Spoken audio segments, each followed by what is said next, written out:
xasuusnaa shantii sano soo dhaafnay ereyada isticmaalaysa adoo madaxweynihii dalka soo maray mar labaadna raadinay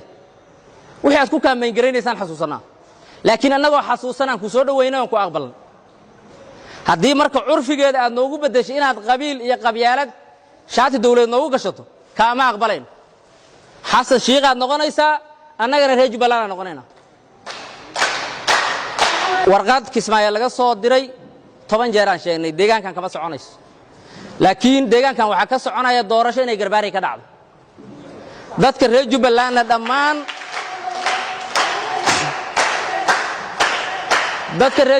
dhammaan aan ugu yeerno caasimadii labaad ee dawlad goboleedka Jubbaland doorashana la qabto bisha 8 markii la gaaro annaga reer Gada ahna waxa naga rabaa gogosh iyo soo dhaweynta inaan sameeyno dadkana aan soo dhaweyno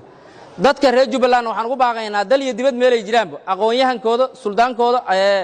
siyaasigooda inay yimaadaan garbaaray doorashana ay u diyaar garoobaan taas waa qodobka xigo oo raba inaan macnaha aan ku laabtaa wuxuu yahay muddo kordhin waxaan nooga filan dhammaan dadka Soomaaliyeed waxa uga filan 5 sano madaxweynaha jamhuuriyadda federaalka intii uu noo sheegay wax kale u baahan ma jirto haddii laakiin madaxweynaha uu macnaha hadda uma baahna tilmaan kale iyo wax kale inuu nooga dhaadhiciyo oo na yiraahdo muddo kordhintan hadda aan rabno waxay u fiicantaa saan iyo saan hal qodob ee madaxweynaha ayaa u furan hal option hadduu rabo inuu muddo kordhin ka hadlo halka option oo u furan sida aan ila tahay waxa weeye jooska in la aqbalayo Soomaaliya aqbalaysa in kale Soomaalida iskale waxa u furan inuu yiraahdo marka aan xilka banaanka ka taaganahay muddo kordhintu waa xaraan marka aniga xilka joogana muddo kordhintu waa xalaal ee intaas iga aqbala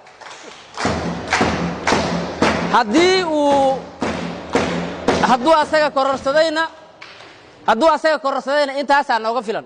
hadduu qof kale u kordhiyana intaas aan nooga filan qof marka muddo u kordhin kara ma jirto madaxweyne wixii aad shalay noo sheegtaan ku guureynaa muddadaada waa 4 sano awood qaybsiga waa waxa way 4.5 wax intaas ka gadisan oo maanta aan ka aqbalayno ka dhageysanayna male dadkan doorasho u qabo haykalkii dawladnimada ku hogaami ayada oo dadka reer Jubbaland ay banaanka taagan yihiin oo la leeyahay doorasho ma dhicin wasaaradda arrimaha gudaha federaalka ee dawladda xilligaas jirtay ay tiri doorasho ma dhicin doorashada lagu laabto inuu madaxweyne Xasan Shiiq oo markaas xilka banaanka ka taagan oo mar kale intuu tagay calaamasaarkiisa u tagay waa dakana labaad oo dadka reer Jubbaland madaxweynaha ka galay tii ugu dambeysay annaga oo hadda sugayna madaxweynaha oo sadahayna qaladkiisii hore hadda uu sixi doonaa waxaan wada garanaynaa oo wada xasuusanahay madaxweynaha inuu mandate 1 sano iyo 8 bilood bila sharci ah uu dikreeto ku magacaabay Axmed Maxamed Islaam muxuu ahaayay uuna amar ku bixiyay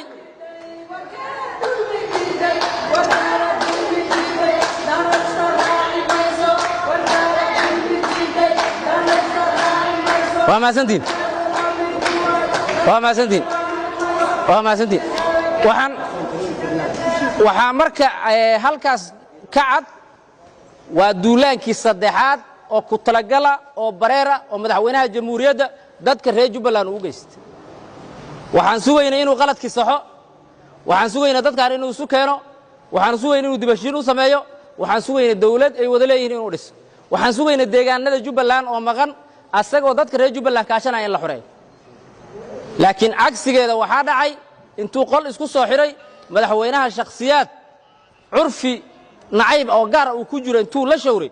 inuu muxuu ahaayay dikreeto ku magacaabay Axmed Maxamed Islaam walaalayaal marka mar haday halkaas marayso oo cadaalad aysan jirin oo dawladnimo aysan jirin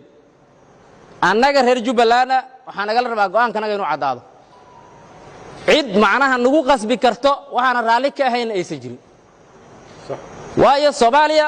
waxay wax ku qaybsatay wax la yiraahdo awood qaybsi ama 4.5 in la duleeyo deegaankii iyo dad ahaan noola duleeyana waxaan aqbalayna ma oo magaca dawladnimada nagu la duleeyo dawladnimada waa ogolna annaga hoggaan u ah laakiin cid naguma dulaysan karto waxa kaloo haddana ogsoontiin warqadihii wiiftada ahaa oo hadda Axmed Maxamed Islaam uu soo saaray wasaaradda arrimaha gudaha iyo dibashiinta iyo federaaleynta ee laga rabay dalkan iswada cunayo oo laascanood waxa ka socdaan ogna oo dad Soomaaliyeed loo leenayo seed calankan u wadataan seed Soomaaliya u tiin oo laga sugayo inay dibashiin u raadiso nabad u raadiso oo dadka reer Jubbaland inay soo jiijiido isu keento laga sugayo inay warqadii wiiftada ahayd oo Kismaayo laga soo tuuray ay aqbasho halkaas marka waxaa nooga cad waxaa nagu socda dagaal haddii aan nahay dadka reer Jubbaland waayo markii qabiil iyo wax loo macnaha Soomaalida loo qaybiyo lambar Jubbaland waxaa ka galaya qabiilka la yiraahdo Daarood waxaana la dhihi karaa waa deegaanka ugu kheyraadka badan markii la yiraahdo isteediyada Soomaaliya markii dhanka badda loo fiiriyo markii loo eego dhanka wabiyada markii loo eego dhanka xuduudaha markii loo eego dhanka xoolaha dhan kasta